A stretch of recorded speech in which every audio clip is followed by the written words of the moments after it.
Vi radite za agenciju Astra. Da, već godinu dana. Kako ste došli u agenciju? To je onako preko informatički zapravo mojih korijena. Išla sam puno po natjecanjima i bavila se informatikom četom, valjda sam im pala u oko, ne znam, našla su me. Je li istina da su vas regrutirali ravno s faksa? Vi ste još na fakultetu. Da, I sad ćete diplomirati. trebalo je uskoro, da. Da li vam Astra pomaže ili vas ometa u tome? Kako kad zapravo, mislim da više smeta malo da treba te obaveze isto rješavati, to znam biti malo problema, ali većinu vremena bude okej sve. Astra sada ima novi krug regrutiranja. Dobro.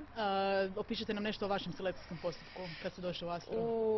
To je bilo zanimljivo zapravo, imali smo onako puno testova, fizičke, mentalne, psihičke, imala sam neke razgovore s nekim psihologom, to je isto onako bilo full zanimljivo za radit.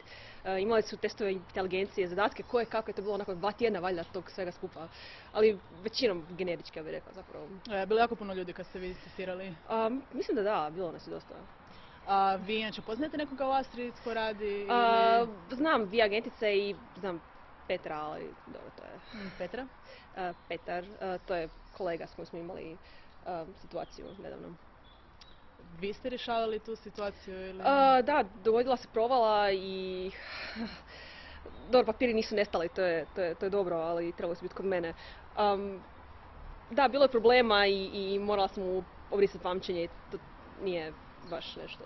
Vi ste u stanju ljudima brisati pamćenje? Ako moram, da, ali sam sposobna, da. Da li postoje drugi ljudi u Astri koji to mogu? Ja vjerujem da da, ali pošto ja ne znam baš na upper management, mislim sigurno sam da ih ima još, ali kažem da sam ja isto među boljima, pa eto, dobijem te zadatke često. Samo da ponovim, nikada niste upoznali nikoga osim te dvije agencice? Pa znam par ljudi, ali ne znam nikoga od ljudi koji su iznad mene, ja sam onako nova i meni ne govore takve stvari zapravo. Vi radite na terenu ili ste u uredu? Da, ja sam na terenu, što su me uvjeravali kao da netko iz ureda koji je informatičar ne može na terenu, ali eto, ja sam živi dokaz da se može, zašto ne? Hvala vam puno.